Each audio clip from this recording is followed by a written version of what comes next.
And without further ado, I'm so pleased to introduce tonight's speaker.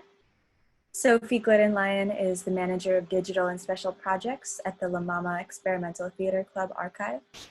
She holds a Master's in Archives and Public History from NYU and has a background in artist papers. Thank you, Sophie. Let's get started. Hi, thank you, Lena. Hi, everyone.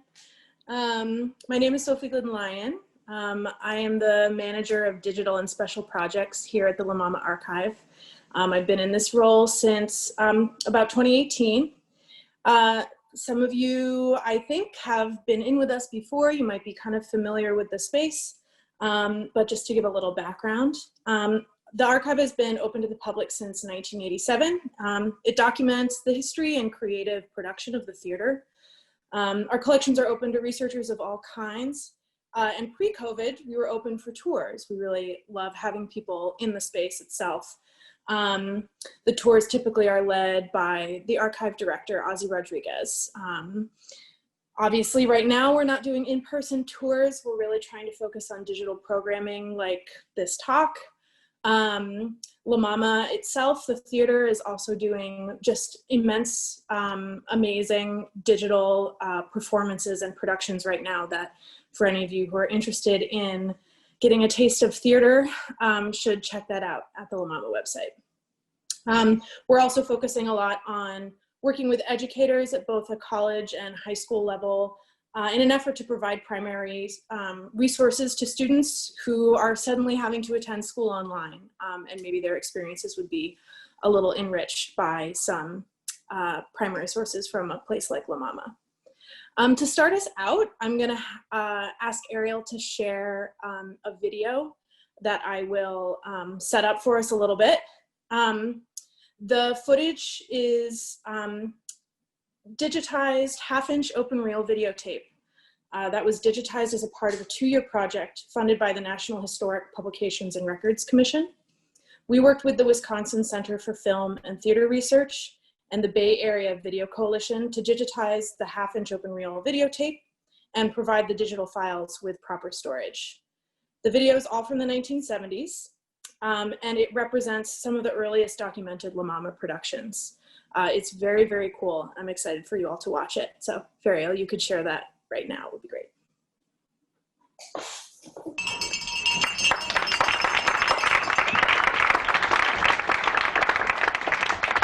Good evening, ladies and gentlemen, and welcome to MaMa ETC, Experimental Theater Club dedicated to the playwright and all aspects of the theater.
Thank you, Ariel. So I'm here in the archive now, if that wasn't already obvious. And basically what I'm going to do is just kind of take you for a walk through the room, show off some of the amazing objects that we have while I talk about the history of the theater and the history of the archive. And I'm going to tell you about a few of my favorite objects as well, and a little bit of the story behind them. So to start us off, I should flip us around. So welcome to the MaMa archive. So MaMa was founded in 1961 by Ellen Stewart. She was a designer and seamstress for stores like Bergdorf Goodman and Saks Fifth Avenue. She wasn't really involved in theater herself at the time. She had a very good friend, almost like a foster brother, named Freddie Lights, who was a playwright. And he came to her very distraught because he'd finally managed to sell a play, only to have it, in his eyes, destroyed by the production team and the people who'd staged it. He'd had no control whatsoever. And so she asked him, you know, if you were to have anything, what would you want? And he said, a place to work with my friends on our plays, and a chance to workshop them and stage them. And she had just rented a small basement, basically, literally, a small basement on 9th Street.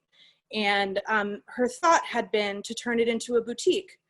But when she heard this sort of heart's desire from her friend, she offered it up as a theater instead. And that was how MaMa came to be, really, just very decisively and very generously. So they were chased by city bureaucracy from location to location, on 2nd Avenue, on 9th Street, until finally in 1969, they purchased what's the permanent home of MaMa on 4th Street, here on 4th Street, 74A, East 4th Street. MaMa, in Ellen's words, was dedicated to the playwright and all aspects of the theater. The goal was to create a space for artists who had typically been shut out of mainstream theater. New York City, at the time of the 4th Street property purchase, was really in a time of decline, but explosive artistic output. For any of you who have attended probably any of the village preservation events before, you've probably heard quite a bit about the East Village and what it was like at the start of the 70s and the late 60s. So when I think about MaMa, I really think about the world in which MaMa was created. There were, I mean, it was just a time of immense change, liberation movements that were taking place across the country. It's a little familiar, with New York City often the epicenter, but then also the technological advancements that were taking place that put, so to speak, the means of production into the hands of artists who otherwise had to rely on people with money to do that work for them. So when I say that, I mean things like low rents in the city, or the opportunity to take over abandoned space, made possible for people to rent, create theater workshops. And then things like technology, honestly, like Xerox pack cameras. Oh, sorry, Ariel, did I lose you? You cut out for a minute, but we can hear you now. Okay, good. I'm sorry. Please, if at any point I cut out again, please let me know. So I was saying the things that contributed to MaMa being possible: low rents, advancements in technology. So one of the things that Ozzy really likes to talk about when he gives a far more extended version of this tour is the Xerox machine. And I think that's a beautiful thing to bring up, because the Xerox machine made it possible for artists to do advertisement on their own. They didn't have to go to a printer. They didn't have to shell out tons of money. They could even, you know, any of the early folks at MaMa, if they worked in an office as their day job, they could use the Xerox machine at work to print the flyers to advertise their shows. The Xerox machine, the Portapak camera is another great example of a technology that really changed the way people were able to make art. The footage that we just watched was all shot on Portapak cameras. And the Portapak camera was the first home video camera. And it was advertised as being, you know, light and very easily transported. It was, of course, enormous and weighed, you know, upwards of 20 pounds. You had to sling it over your shoulder. But it did allow, for example, of newly minted NYU media students to approach Ellen and ask if they could shoot any of the productions as part of their coursework. Ellen said, yes, you can, as long as MaMa gets a copy and you only use it for sort of your educational purposes. So because of that, and because of the Portapak camera, we have this early documentation of really amazing, important MaMa shows. Another great example of sort of how MaMa very moment would eventually that were empty. Sophie, can you just say that last sentence am I losing again? you again? Yeah, you're kind of cutting in and out. I'm sorry. I was just talking about the cameras and the how the easily afforded and portable cameras made it possible for NYU media students to shoot that footage for us. So we wouldn't have that footage if it weren't for both the accessible technology and some enterprising students.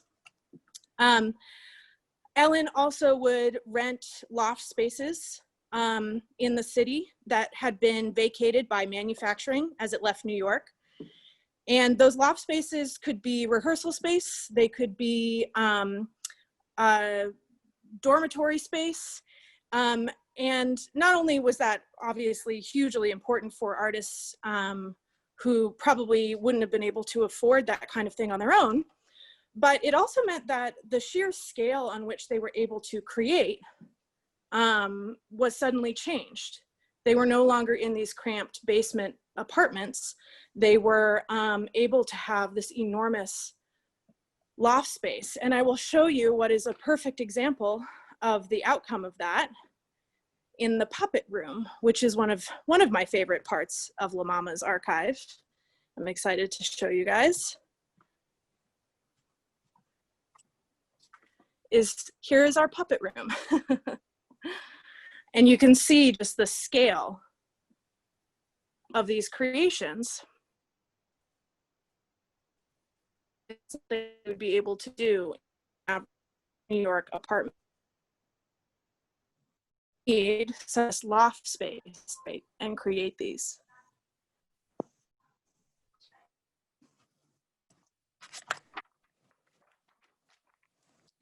So early on, Ellen emphasized international touring. I'm going to take us back and sit us down for a moment.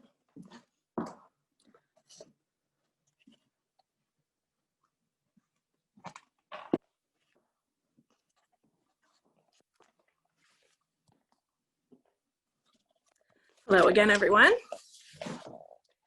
So early on, Ellen really emphasized international touring as an important part of this project that she had created.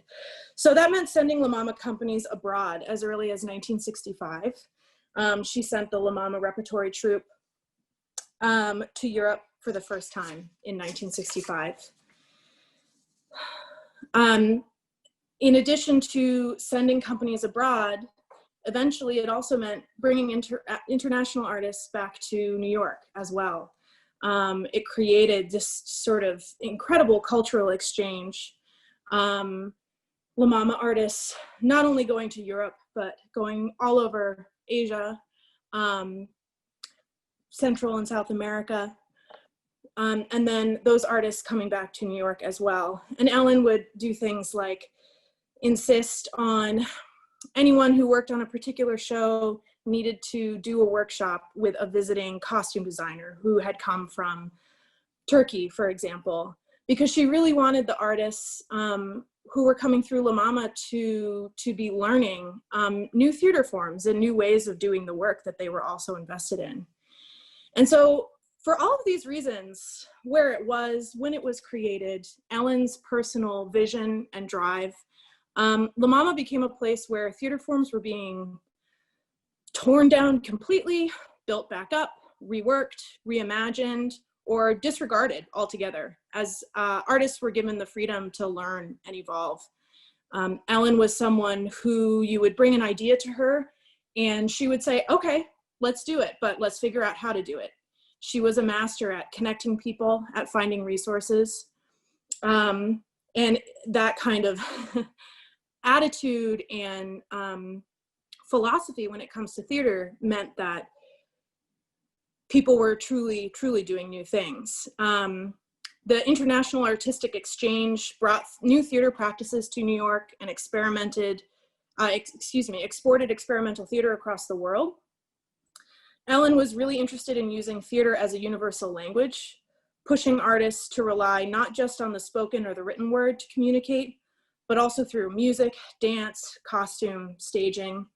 To her, if someone in the audience didn't understand what you were trying to say, even if they were somebody who, say the show was in English, if they didn't speak English, if they didn't understand what you were trying to say, it was on you to fix that and figure out a different way to communicate whatever it was you were trying to communicate.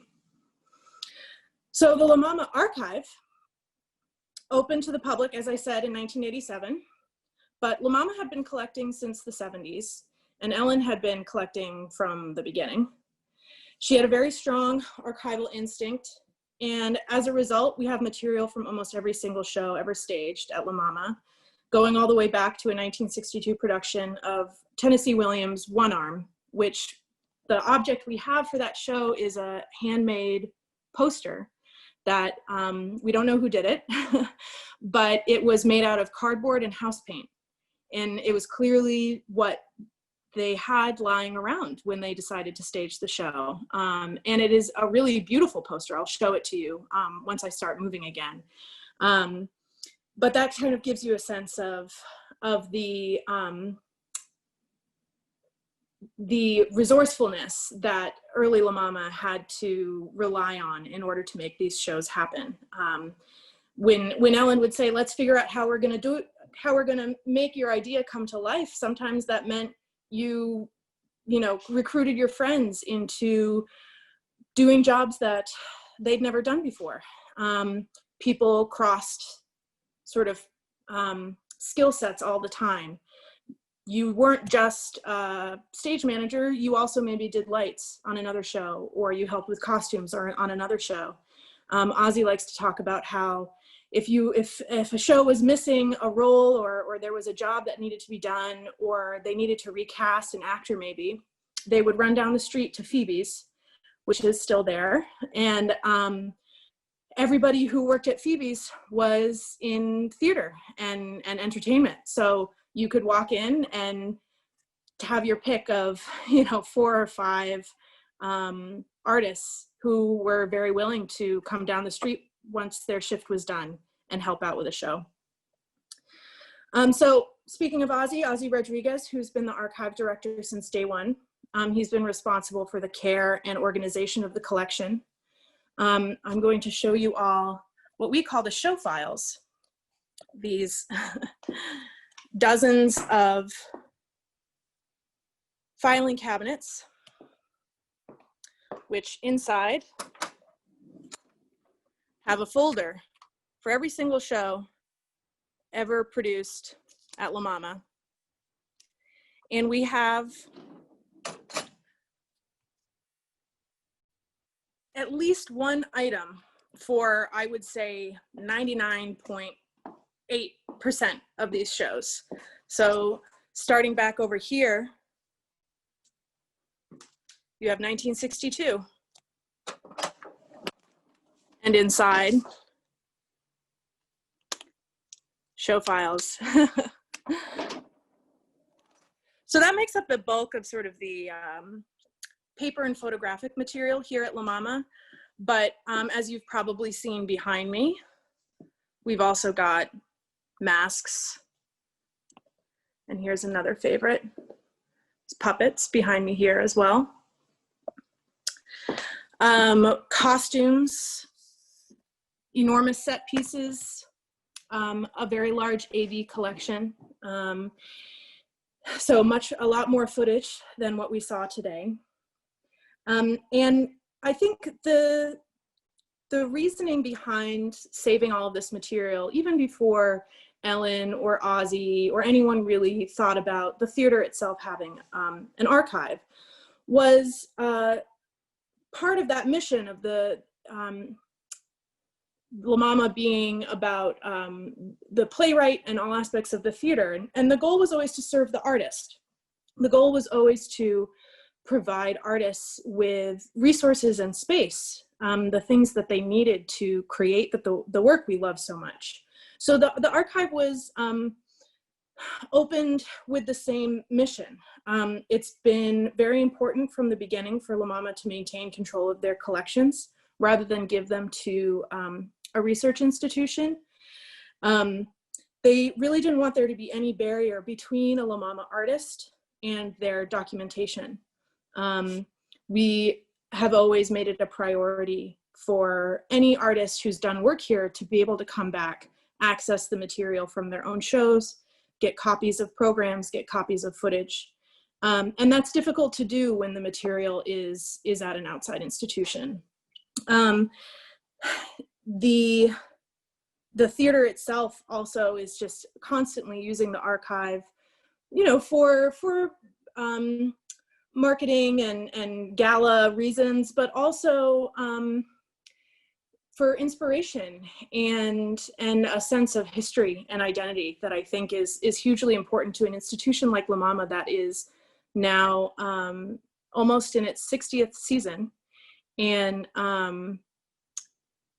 knows how valuable it is to be able to turn around and look back and appreciate just the immense impact that this place has had on American theater. So I'm now going to show off, I believe, 4 of my favorite objects that we have here. I tried to pick objects that you actually saw in the footage. That footage, by the way, is available to be rewatched at any point on MaMa's YouTube channel. So if you wanted to give it another watch, if you felt like you couldn't get a good glimpse at every single clip, we can share that link very easily. So I'm going to pick you back up again and take you with me. So this is perfect. Right in front of us is the cage from Trojan Women, and inside is the bear head from Trojan Women, which we didn't see in the footage, but is kind of remarkable nonetheless. So Trojan Women was originally staged in 1974. This cage and many of the other items that you can see in the archive were built by the late Jun Maeda. He was a master craftsman and worked with natural wood like you see here. This, for example, the War Machine. So Trojan Women was part of a trilogy adapted and directed by Andrei, Serban, and Liz Swados. It tells the story of the women of Troy after the city fell and they were captured by Agamemnon's army. Created in the spirit of Ellen's mission to use theater as a universal language, Liz Swados wrote a score and a script that used an invented language, a combination of Latin, ancient Greek, Nahuatl, and Navajo. The goal was to tell a story that anyone, no matter their native language, could understand and connect to. So we are going to move on behind me to this guy, who is very gruesome, but also very fun. I'm gonna let my camera adjust here. So the chair was in that last clip that we saw. and it is from the Emperor and the the Architect and the Emperor of Assyria. Excuse the naked man behind the chair. The show was staged in 1976, and it was written by a Spanish playwright, Fernando Arrabal. It used a revolving cast who switched from night to night and starred a young Ron Perlman, who went on to tour with the cast in Europe the following year. It told a story of a violent and bombastic dictator who called himself the Emperor of Assyria, who is chased from his country and crash lands on an island inhabited by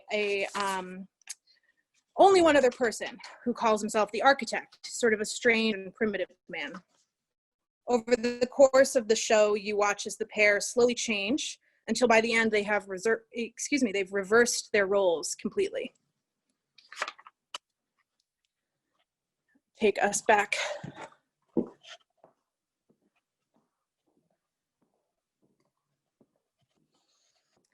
To this beautiful mask. These sort of beaded eyes. And this is from Nahazan. Staged in 1972, Nahazan was adapted from a Navajo creation myth. It was performed by the Native American Theater Ensemble, who were a resident company at MaMa for many years. They toured internationally as well as domestically, performing plays of their own creations, such as Foghorn and Body Indian. Foghorn is a favorite of mine. It opens with the Native Americans who occupied Alcatraz as a part of the American Indian movement, and then goes on to sort of follow the different conversations and struggles that the American Indian movement faced. Their goal, the Native American Theater Ensemble, in their own words, was to create original plays for and about Indians. And I'm going to take you back out again.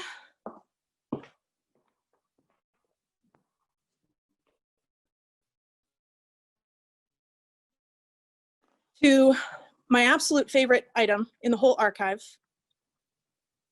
So I've saved it for last. And I'm just gonna, yeah. So this bench is from Carmilla, which was originally staged in 1972. In the clips we watched earlier, we saw it very briefly right at the beginning. Carmilla is based on a novella by J.S. Le Fanu. It's a pre-Dracula vampire story that has very, very strong sapphic undertones throughout. It was adapted by Wilford Leach into a chamber opera that was staged entirely on this bench. So the action never really left this love seat. It tells the story of a young woman who lives alone with her father's side.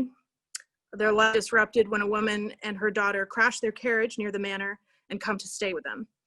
The daughter, who crashed in the carriage, her name's Carmilla, and it's slowly revealed that she is, in fact, a vampire out of the other girl. Leach would go on to win the Tony for Mystery of Edwin Drood and worked with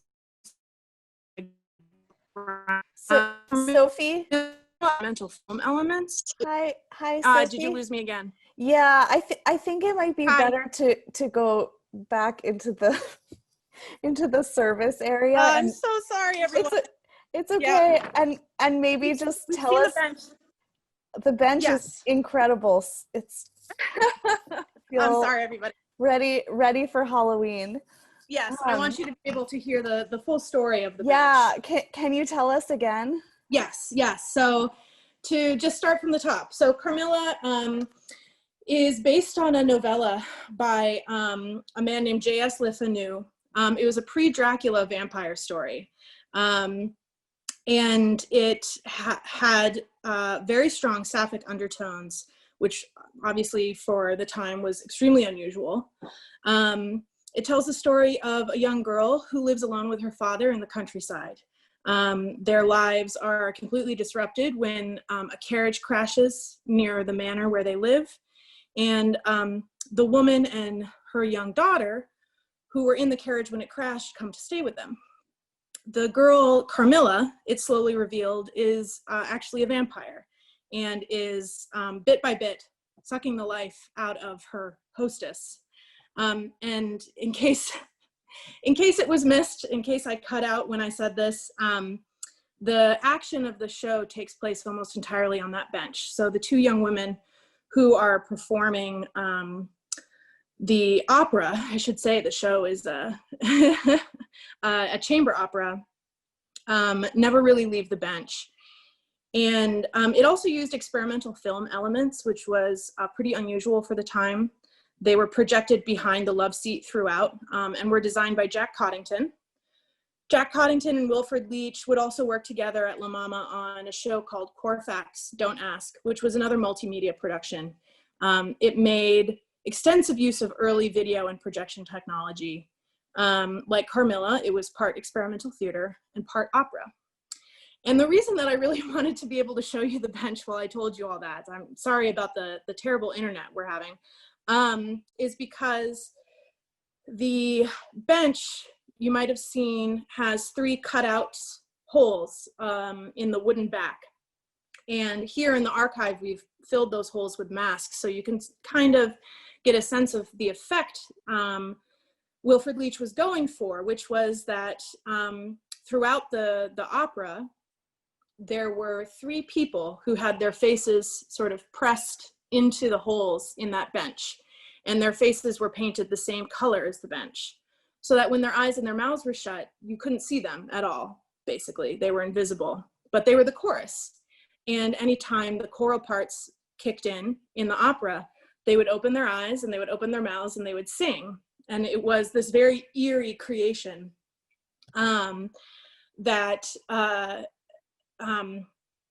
it's a very powerful effect, and the atmosphere of spookiness that they managed to create with just a love seat and some projected images behind the actors was remarkable. So I'm actually going to leave us there for now. I would really love to answer any questions. If there was an object that caught someone's eye that they would like a closer look at,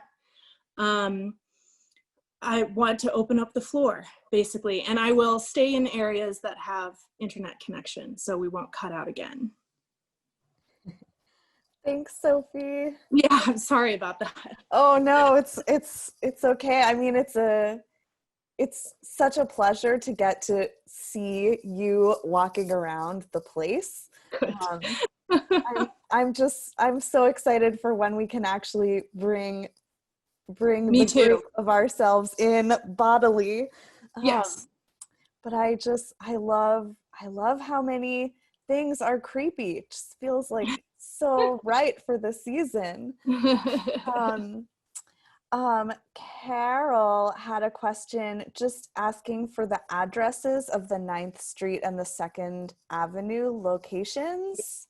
That's a fantastic question. The 9th Street street number I'm going to have to check on, which I can happily do. But 122 2nd Avenue was one of the locations. And then I'm actually going to go this way because I can answer that question in just a moment. What's the second question? Related, when La MaMa was located on 9th Street, were they associated at all with the Bread and Puppet Theater that was also on 9th Street? That's amazing. In fact, I didn't know that the Bread and Puppet Theater was also on 9th Street. As far as I know, La MaMa was not associated with the Bread and Puppet Theater. And now I have the other addresses in front of me, so I'll get back to that in just a second. But the first location was 321 East 9th Street, and it was the basement of that building. The second was 82nd 2nd Avenue, and then 122 2nd Avenue. La MaMa was very briefly on St. Mark's Place. It had a location at 9 St. Mark's Place. And then after that was 74A East 4th Street. And they were getting hounded. Ellen got a lot of trouble from the city early on. also from neighbors. One of the sort of commonly told stories about the early days of La Mama is that they had to leave the 9th Street location because a neighbor had called the cops on Ellen, claiming that she was running a brothel. Oh no! And that was almost definitely because this neighbor saw a young Black woman going in and out of this basement with young white men and just ran with it. But after that, it was the fire department, it was the health department, it was the building department. You know, nightlife in New York has always been pretty intensely regulated, and theaters were and are no different. And there were all sorts of permits that you had to get, but that were very expensive. And so that's actually why the Cafe La Mama came to be, was if you could bill yourself as a coffee house or a cafe, and rather than a theater, if you sold some coffee or some punch or whatever, it was much, much easier for you to get the permits. And so La Mama, like many theaters off-Broadway and of that time, was run in a membership sort of structure. So you would pay $2 a week and get to see all the shows you wanted. You could come and see them as many times as you wanted. Wow. Yeah. So yeah, the Bread and Puppet theater is not one that I think La Mama had an early connection to. Yeah. Yeah, and Mark says that they were on 9th Street later in the 70s. Oh, is thanks for that, Mark. I mean, I guess I kind of have a question, which is like loosely, so this made me think of this. There are so many other theaters and arts organizations and all of these things on East 4th Street. What has and is La Mama's sort of relationship in that community been like? Yeah, so La Mama's pretty involved with FAB, which is the 4th Arts Block. They're really fantastic folks who do amazing stuff. They just did a very cool version of their Lower East Side open arts event that La Mama took part in. Village Preservation also did. Oh, I'm not surprised. So La Mama was the first one on this block. We were very quickly joined by other theaters and have had a long relationship with a number of the WOW theater up the street, Crane Theater across the street, and not to mention the New York City Workshop. But that is not even talking about all of the theaters that came through this block prior that are no longer with us. I don't even know half the names of those theaters. I think La Mama really did become sort of a magnet for people looking to sort of start out on their own creative endeavors. And the 4th Arts Block, I think, is the result of that. Cool. Thanks. Okay. This is so great. Okay. How did La Mama get its name? Oh, great question. I love this story. So La Mama got its name because there was a representative from the city who came to, I don't know if he came to make sure they had the permits or he came to help them fill out the paperwork or something like that. This was still when it was sort of the cafe style. And he, was filling out his form and asked what the name of the theater was. And at that point, this was very early on. At that point, they didn't have a name, but everyone called Ellen Mama. And so someone who heard the question asked just went, Mama. And according to legend, I believe that it's true, but you can kind of take it with a grain of salt if you want. We don't have documentation of this. The city, the bureaucrat, said essentially, well, you want it to be a little fancier than that, so we'll stick law in front of it and we'll call it law. And that's sort of the story that I've heard. Even if that's apocryphal, that's an amazing story. Yeah. We've got a couple of questions about resources Sure. and access to the archives. Yeah. Let's see. Okay. Is there a place where visitors to the archives can screen videos?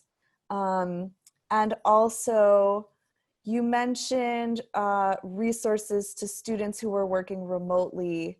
Can you talk a little bit more about all of those resources? Yeah, absolutely. So the first thing I will say, I will do pre-COVID explanation, which is what hopefully we will return to with some, virtual enhancements, if we really get the best we can out of this mess. And then I'll talk about sort of how we're handling things right now. So the short answer to both those questions is that we have a digital collections platform.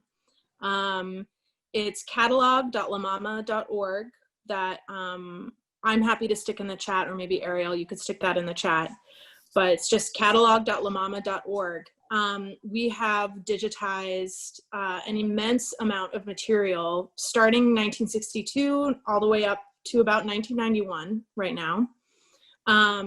That includes programs, flyers, photographs, press, some correspondence, some sketches, things like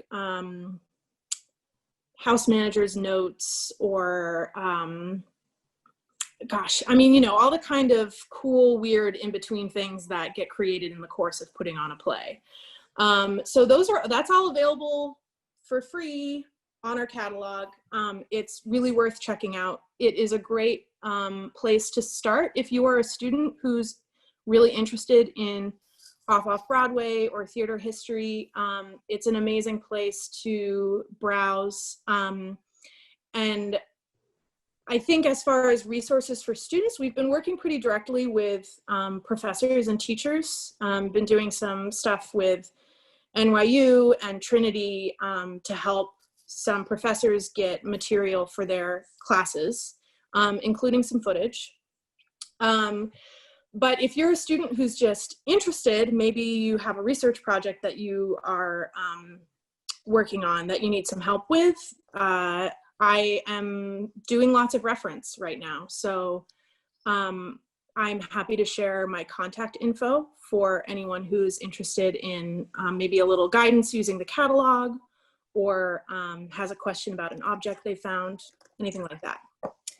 When it comes to video, in the past, we've only done video on site. People have been welcome to come in and watch footage here with us. We don't just have the 1970s footage, we have footage all the way up to the present day, just like hundreds of hours. So if there's a show that you have any particular interest in, please feel free to reach out. I will say the bulk of it has not been digitized, so it's not going to be available remotely. Some of it has, though, however. And that stuff, we are working out a way to make it available to people even though they can't come in. So it would probably mean a password protected Vimeo account that we would expire, after a certain point. But we are doing our best to make that kind of footage available to people. It's a matter of balancing copyright concerns with wanting to provide as sort of free an access as we can to this stuff. So the short answer to all of that is please email me, let me know what you're interested in, and I'll do my best to get you access to it. And if you're willing, Sophie, I can put your email in the chat. Please. Yeah, okay. It's just sophie.glidden-lyon@gmail.com. Putting it in here, everybody. Great, thank you. Okay, great. Next question. How many productions were done each year / are done each year? I assume I assume it varies by year. It definitely does. I would say modern day, contemporary, contemporary. When I actually know there are some La Mama folks here, so they might be able to correct me in the chat, but I believe it's somewhere around 50 a year. Wow. For our current kind of numbers. In the past, it really varied. I would say, you know, at the beginning, La Mama, you know, a show would maybe run for a week. They might bring it back for 2 weeks if there was like a clamor for it. But these were such small productions that they came together very quickly. They were over very quickly, and then it was on to the next thing. So, I mean, God, I can't even imagine how many shows a year they were doing at the start. But I think these days it is, oh, hi Denise. Yes, it is more, okay, like 70 to 90. Yeah, it's very impressive.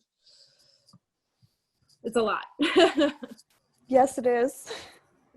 That's amazing. Okay, Carol wants to know, did Ellen live in the 4th Street building? She did. She had an apartment at 74A. I believe it was at the top of the building. We have a really beautiful photograph of her in her apartment actually right here that I'd love to show you guys.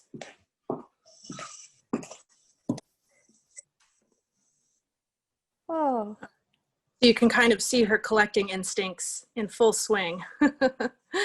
Anytime she traveled just constantly. And so she would bring back all the gifts that people had given her, all the things that she had collected herself. And not all of that made it into the archive, but quite a bit did.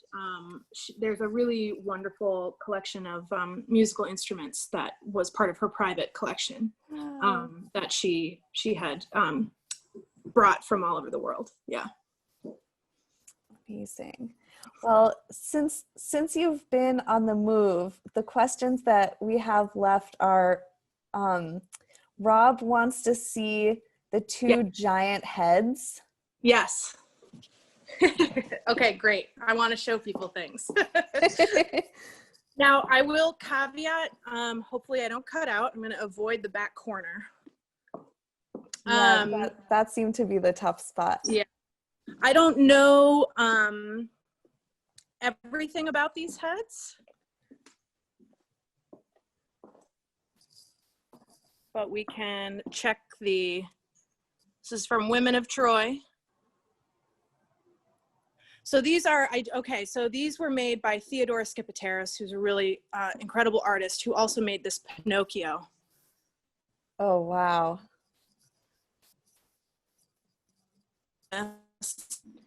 And is another of objects just because it's, you know, I mean, look at the scale of it. It's so big. But yes, that both of those large heads there were Theodora Skipateris. Wow. And then Casimir mentioned you spoke about a poster. Oh yes, one arm. Let me show you the poster. Thank you for reminding me. Hi, Casimir.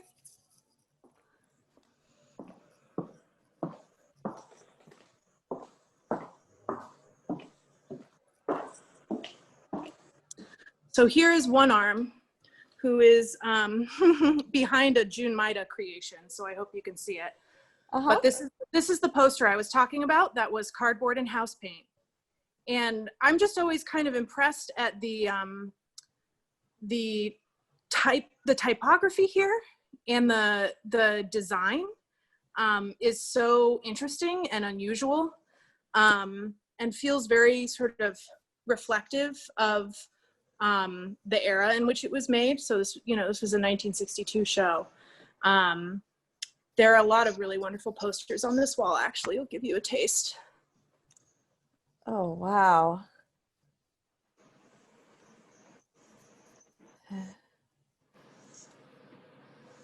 Tom Paine, White Whore and the Bit Player up there, which was a Tom Ian show that had Candy Darling as a star, who was a Andy Warhol superstar. And then here's Ellen. Hi, Ellen. Yeah, so.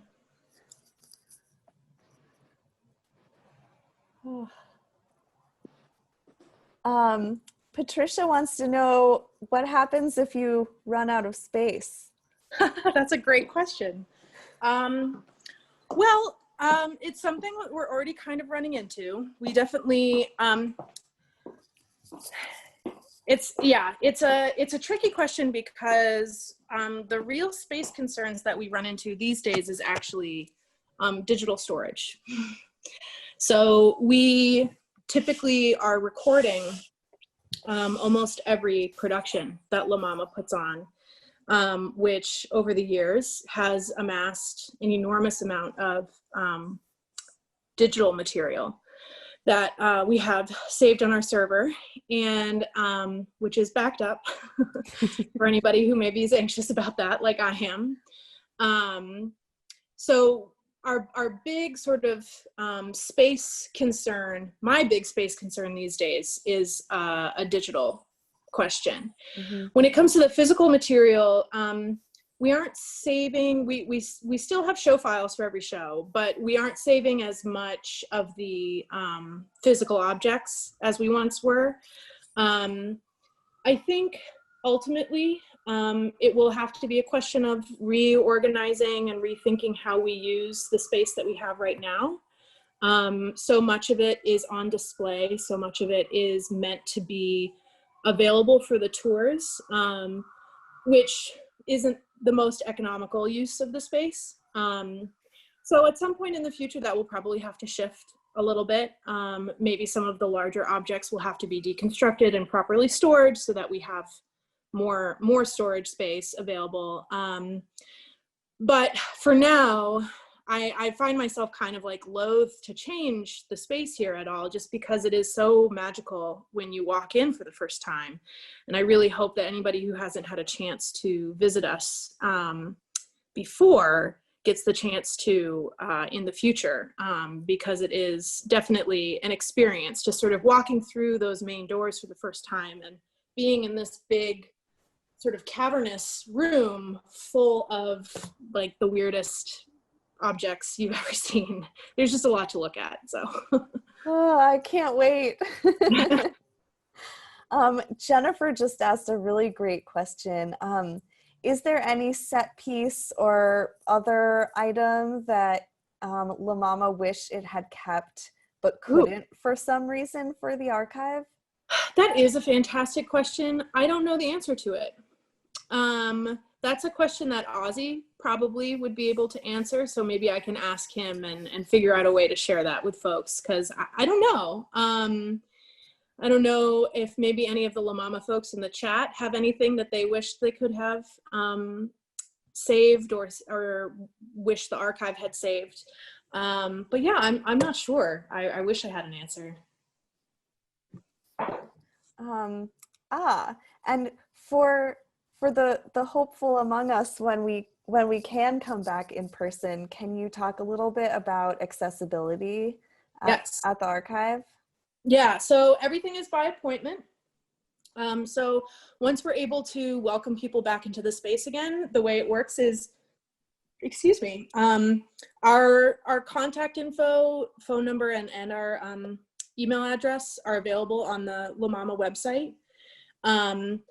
So you can email us, let us know sort of generally what you're interested in doing, whether it's a tour or you have research that you'd like to do. And then some times that you're available, we set up an appointment. The archive is ADA accessible. Be a short elevator ride. We're on a mezzanine level, so it would be a short elevator ride to the mezzanine, come inside the archive and dive in. That's pretty much the only barrier is getting in the front door.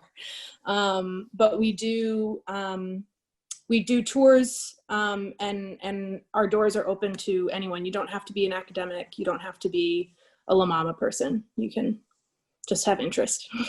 So great. Cool. Is there anything else that you think that we should know about the theater at La MaMa? I mean, something that really struck me was just how many things you were talking about were multilingual. Is there sort of like a, I don't know, something about the theater itself?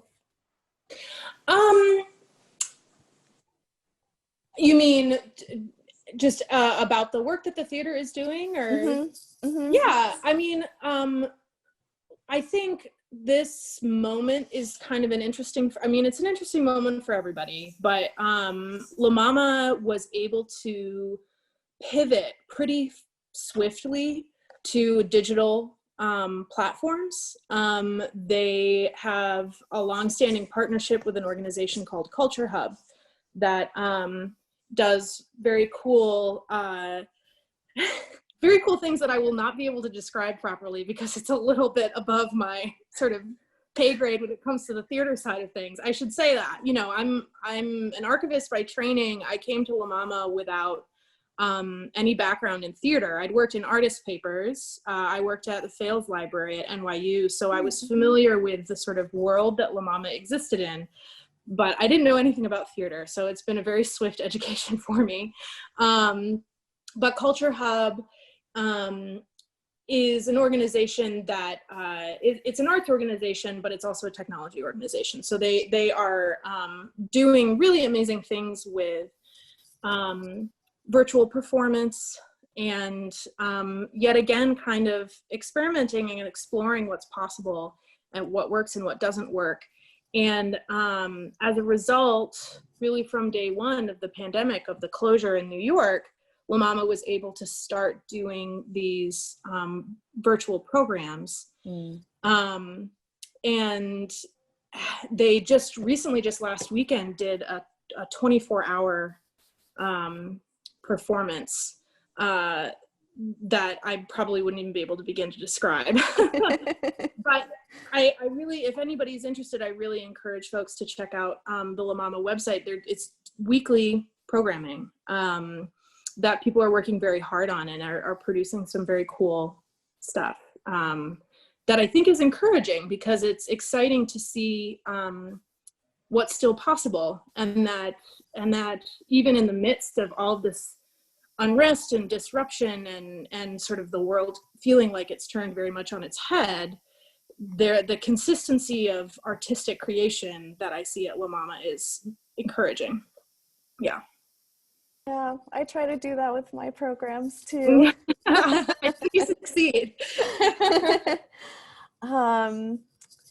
Let's see. Has anybody at La MaMa tried to do a rehearsal with masks on, and how did it work?